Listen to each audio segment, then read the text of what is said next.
ایک بات مفتی صاحب بھی بتائیے، ایک تو یہ کہ جس وقت فرشتوں کو بھیجا گیا اللہ تبارک و تعالیٰ نے انسانی شکل میں فرشتوں کو متشکل فرما کر بھیجا اور بہت حسین سے لڑکوں کی صورت میں بھیجا. اور یہ میں پڑھ رہا تھا کہ وہ ان کی بیٹی سے پہلے ملاقات ہوئی، بیٹی سہم گئی تھی کہ کہیں ان کی قوم جو ان کو نہ آلے، اور اس کے بعد جب وہ گھر میں رکھا گیا ان کو، ذرا یہاں پہ یہ بتائیے کہ اس وقت قوم نے آ کر جو ہے باقاعدہ گھیراؤ کر لیا تھا گھر کا، ذرا وہ واقعہ بھی تھوڑا سا بتائیں نا جو بیچ میں مسنگ لگ رہا ہے، اور خاص طور پہ بعد میں پھر جبرائیل امین نے جو ہے اپنا پر جب مارا تھا ان کی آنکھوں پر. جی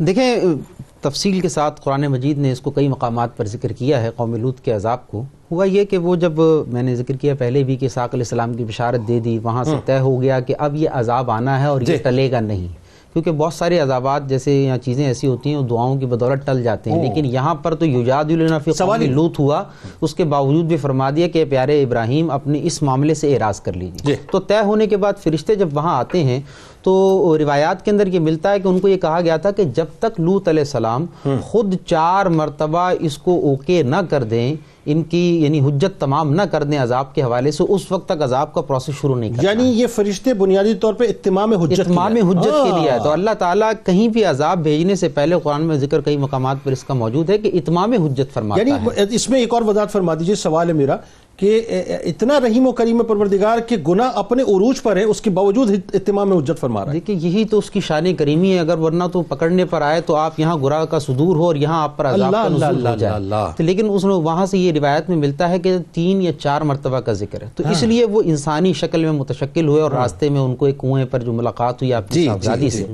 یہاں پر ہمیں اخلاقی طور پر ایک خوبصورت بات ملتی ہے کہ مہمان نوازی جو ہے جو آج ہمارے کلچر میں ہماری ثقافت میں ختم ہوتی جا رہی ہے، یہ پیغمبرانہ سنت مبارکہ ہے. قرآن مجید میں بھی اور احادیث میں اس کی بے شمار فضیلتیں آئیں. اب ان کی صاحبزادی نے جیسے ہی دیکھا کہ یہ مہمان ہیں تو ان کو سب سے پہلے اپنے مہمانوں کی عزت کے تحفظ کا اور ان کے تمام اخلاقی معاملات کا جو ہے وہ اندیشہ لاحق کیا، اور فوراً انہوں نے کہا کہ آپ میرے ساتھ مت آئیے گا، کیونکہ اندر بستی میں آتے تو ان کے ساتھ جو ہے نا ان کو اندیشہ تھا، تو ان کو وہیں پہ روکا اور خود تشریف لے گئی اپنے والد گرامی حضرت لوط علیہ السلام کے پاس. سارا معاملہ جو ہے وہ عرض کیا، پھر حضرت لوط علیہ السلام آئے اور ان کو لے گئے. اچھا وہاں جب یہ عذاب کی صورت آتی ہے تو جب وہ گھر میں تھے، چونکہ بیوی نے جو خیانت کرنی تھی تو اس نے وہ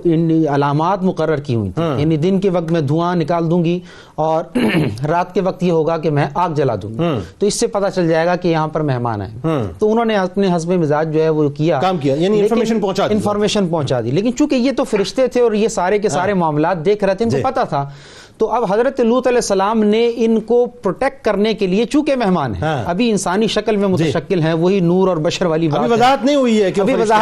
چونکہ اتمام حجت اس وقت ہوگا نا، پہلے انسانی پروسیس کے مطابق ساری چیزیں مکمل کر لی جائیں. تو وہ جب آ گئے اور انہوں نے گھر کا گھیراؤ کر لیا اور وہ ساری چیزیں ہو گئیں، تب حضرت جبریل علیہ السلام کو اللہ کی طرف سے اجازت ملی ہے. تو قرآن میں پھر اس کا ذکر آتا ہے کہ حضرت جبریل نے کہا کہ اے لوط آپ نہ گھبرائیں، ہم اللہ کی طرف سے بھیجے ہوئے ہیں اور ان کو عذاب دینے آئے. تو اب وہ جب اتنی دیر میں بعض میں ہے کہ دروازہ توڑ دیا گیا اور بعض میں وہ پھلانگ کر آ گئے. تو حضرت جبریل علیہ السلام نے جو ہے وہ اپنے پر سے جو ان کے وہاں چہروں پر لگایا. تو ایسا ہے کہ روایات میں آتا، قرآن میں اس کا ذکر ہے تمسنا کے نام سے ہے، لیکن ڈیٹیل کے اندر یہاں تک موجود ہے، بعض میں ہے کہ وہ اندھے ہو گئے اور بعض میں یہ ہے کہ ان کی آنکھیں ہی چہرے سے مٹا دی گئی. ایسا تھا کہ وہ بالکل سپاٹ چہرہ بن گیا. یہ پہلا عذاب تھا جو قوم لوط پر باقاعدہ شروع ہوا. اور یہ وہ لوگ جو گھیرے ہوئے تھے گھر کو علیہ السلام کے، ٹھیک ہے. لیکن اس سرکشی کے باوجود کہ یہ عالم ہو گیا، اب چاہیے تھا کہ باقی توبہ کر لیتے، دیکھ لے، لیکن وہ سرکشی کے اس لیول پر تھے کہ وہ بیک کی طرف نہیں آئے بلکہ وہ آگے ہی بڑھتے رہے اور اپنی سرکشی کے اندر چلتے